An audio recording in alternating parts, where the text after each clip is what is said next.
شعبہ یہ ہے کہ راستے میں پڑی ہوئی کوئی تکلیف دینے والی چیز کو آپ راستے سے ہٹا دیں، یہ سب سے ادنا شعبہ ہے۔ لیکن اس کا ذکر کیوں کیا گیا؟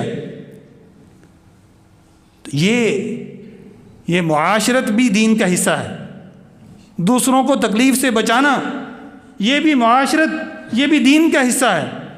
بھی نماز پڑھنا تو دین کا حصہ ہے، ذکر کرنا تو سمجھ میں آ گئی، روزہ رکھنا بھی سمجھ میں آ گئی۔ یہ کون سا شعبہ ہے کہ راستے سے آپ صفائی کر رہے ہیں، یا کوئی اینٹ ہے، کوئی کیلے کا چھلکا پڑا ہوا ہے، کوئی گندگی ہے، آپ اس کو ہٹا رہے ہیں، کیلے کا چھلکا پڑا ہوا ہے اور آپ یہ سمجھ کر اس کو ہٹا رہے ہیں، کوئی پھسل جائے گا، کسی کا پاؤں اس کے اوپر آئے گا تو وہ گر جائے گا اور اس کو چوٹ لگ جائے گی، تو یہ میں چوٹ سے بچانے کے لیے، انسانوں کو بچانے کے لیے ہٹا رہا ہوں، تو یہ اخلاقیات ہیں، صرف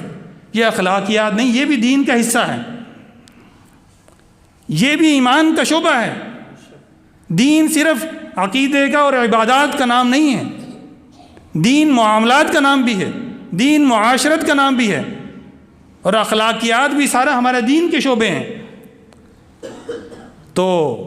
نماز پڑھنا فرض ہے، روزے رکھنا فرض ہے، یہ تمام چیزیں، لیکن اس کے ساتھ ساتھ یہ اعمال بھی اعمال حسنہ میں شامل ہوتے ہیں۔ یہ معاشرت، اور معاشرت کسے کہتے ہیں؟ معاشرت کا اصل اور اصول یہ ہے کہ کسی دوسرے انسان کو مجھ سے تکلیف نہ پہنچے، میرے ہمسایوں کو مجھ سے تکلیف نہ پہنچے، میں سچ بولوں اور جھوٹ نہ بولوں، کسی کے ساتھ دھوکہ نہ کروں، گھر کے سامنے، حضور علیہ الصلوۃ والسلام کی حدیث مبارکہ ہے کہ گھر کے سامنے والا حصہ اس کو صاف رکھیں۔ تو یہ صفائی نصف ایمان ہے۔ آج ہم کیا کرتے ہیں کہ اپنے گھروں کی تو صفائی کرتے ہیں اور کوڑا جو ہے وہ باہر پھینک دیتے ہیں، تو یہ اعمال سیئہ میں شامل ہے، یہ بھی گناہ والے اعمال میں شامل ہے۔ یہ نہیں ہے کہ بس صفائی کر لی اور نماز پڑھ لی اور روزہ رکھ لیا، اس کے بعد جو مرضی ہم کرتے رہیں، نہیں، یہ معاشرت میں شامل ہے۔ حضور علیہ الصلوۃ والسلام، ایک حدیث مبارکہ ہے کہ ایک مرتبہ انہوں نے فرمایا کہ میرے سامنے قیامت تک کے لیے آنے والے مسلمان، ان کے تمام اعمال میرے سامنے اللہ کی طرف سے رکھے گئے کہ جب آپ اس دنیا میں نہیں ہوں گے اور پردہ فرما جائیں گے تو آپ کی امت کن کن خرافات میں جائے گی اور کون کون سے گناہ اس سے سرزد ہوں گے، وہ مجھے دکھائے گئے،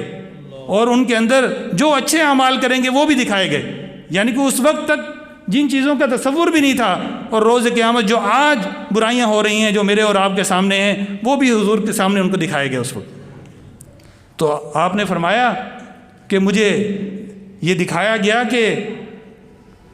مسجد کے اندر یہ نزلہ ہوتا ہے اور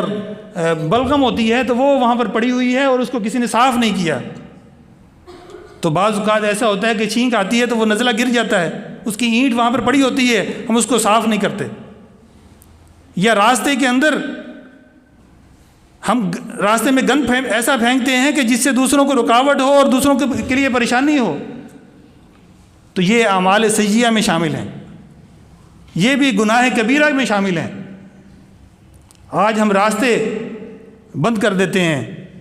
خوشی کے لیے،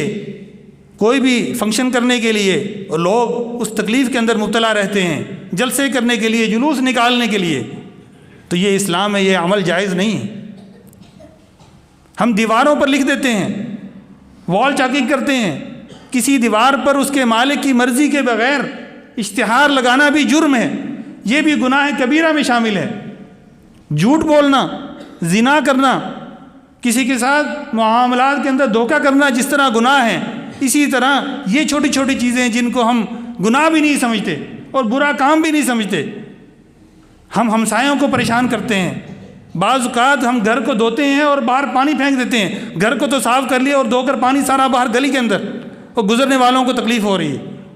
دوسروں کے کپڑے ناپاک ہو رہے ہیں۔ تو میرے دوستوں اور بزرگوں،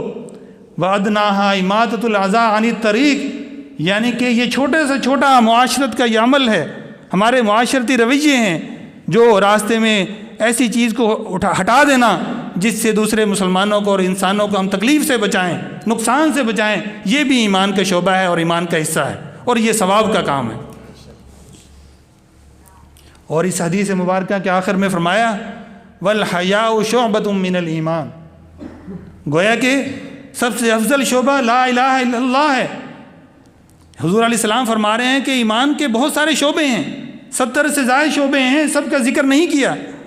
سب سے افضل بتایا، سب سے ادنا بتایا، اور پھر آخر میں عجیب انداز میں یہ بیان کر دیا کہ حیا بھی ایمان کا حصہ ہے۔